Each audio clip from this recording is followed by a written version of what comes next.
Well, for the first time in 2024, it's race week. And we've got race week news, actually. We've got a few things going on this week. Not everything in the video today. We got one main subject in the video today. It's kind of out of nowhere. I mean, Kaulig had to announce their driver at some point, but I just didn't expect it to be this guy. But before we talk about that, we're going to talk about tomorrow. Tomorrow, we're going to talk about Netflix. Yeah, we're going to talk about Netflix. You're probably very confused if you don't know what's going on. And here's what's going on. NASCAR has got themselves a Netflix docuseries, and it releases tomorrow. I don't know if they're doing all 5 episodes at once or if they're doing like one per week. But whatever happens tomorrow, whether it's episode 1 or it's all 5 episodes, I am going to watch it, and I am going to give you my review right here on the internet for you. I'm going to talk about the story itself, how they presented it, accuracies, inaccuracies, anything like that. I'm going to take a bunch of notes. I'm going to watch it. Might watch it twice depending on how long it is, just to make sure I get every little small thing. And then we're going to talk about it on the line. So it'll be fun. It's the first season of this thing. I'm curious to see how they approach this. We talked about it a couple weeks ago when they released the name of it. But now, tomorrow is the day. NASCAR Full Speed, I think it's called, is coming out. Make sure to go add all the drivers to your IMDb favorites. And speaking of, look at Joey Logano's IMDb picture. And then read his bio. Like, they could have listed that he's, a cup champion, a 2-time cup champion, but no. He was fastest in the final Daytona 500 practice in 2020. Woo! But yes, that's what tomorrow's video is going to be. We're going to be talking about a Netflix show. So that'll be fun. Once again, I'm very curious to see how this is, but I'm cautiously optimistic that it will be good. But now to the actual news itself. The reason you clicked on this video was not to hear me talk about what's happening tomorrow. You want me to talk about the news that is happening today. And the news today has to do with the Kaulig number 16 car. Of course, AJ Allmendinger drove that car full-time last year, but opted to go back to Xfinity. Whether it was his decision, Kaulig's decision, whoever's decision, he's going back to the Xfinity series, but he will do a part-time cup schedule starting at the Daytona 500, meaning who's going to drive at the Clash this weekend? Allmendinger, they've already announced he's going to be at the Daytona 500, but they didn't say the Clash, so that must mean someone else is at the Clash. Who's it going to be? Well, it's going to be Josh Williams. Josh Williams is new to the Kaulig family, and he's going to be running in the Xfinity series as well. The Kaulig Xfinity series is quite the lineup. You've got, as I said, AJ Allmendinger. He's back there. He's going to be a championship threat. Shane Van Gisbergen's going to be in there for Kaulig with the connection with Trackhouse. He's going to be running a full-time schedule. So we got a road course ringer, 2 road course ringers really in there. But, Allmendinger with more experience on the ovals. He's more of a championship threat right now, I'd say. And then you got Josh Williams, who's kind of the oddball. I don't know if that's the right way to put it, but, he hasn't driven much competitive equipment in his career. He doesn't have the greatest results when you look at it on paper, but once again, he also, as I said, hasn't had the most competitive equipment, so they're taking a chance on him in a sense. And now they're doubling down on that chance they're taking on him, and they're going to put him in a Cup Series car, not just today, but on a part-time schedule in 2024. So the 16 car is, as I said, it's a part-time car this year with Allmendinger in the 500, and that's the only thing confirmed prior to this.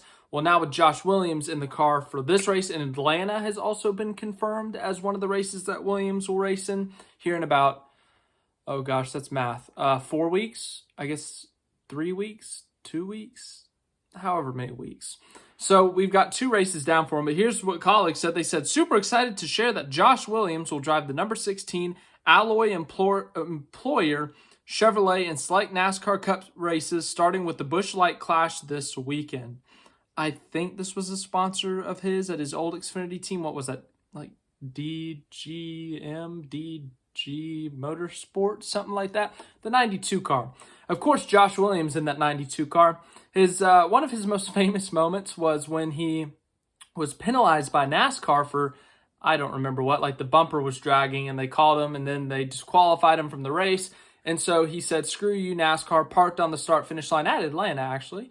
And he walked out of the car, walked through the infield, waved at the crowd, and then, said that it was BS, and it went viral. That clip of him, walking off went viral. Everyone now knows who Josh Williams is. I think he got some sponsorship deals out of it. But, everyone's like, oh my God, like that's like freaky. I've never seen that happen before. I've been a NASCAR fan for this is year 14, I think, and I had never seen anything like that. So I was like, that's weird. I've never seen someone park on the start-finish line, walk across the infield grass, and go back to the hauler. Can't say I've seen that one. It was a bizarre moment.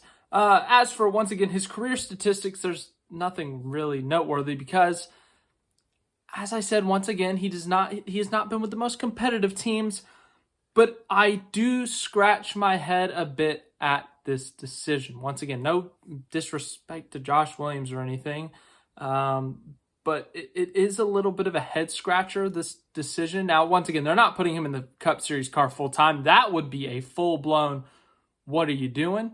But it seems like Kaulig, once again, they are invested in Josh Williams. They're taking this chance, and they are going to double down on that chance by putting him in the Cup Series car.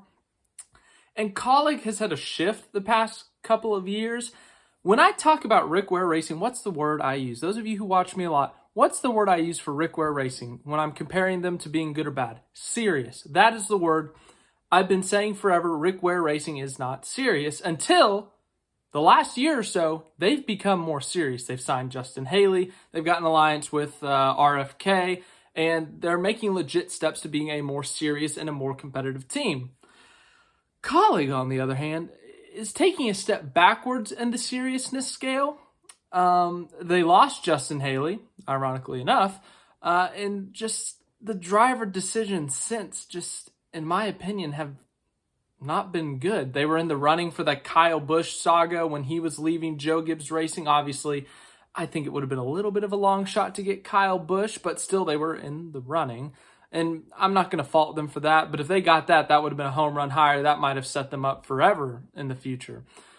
They put AJ Allmendinger in the Cup Series car full-time. He misses the playoffs, but, so what? It's fine. But he does win a Cup Series race, which that's a big deal for a team like that. In fact, Kaulig has 2 wins with AJ Allmendinger in the Cup Series.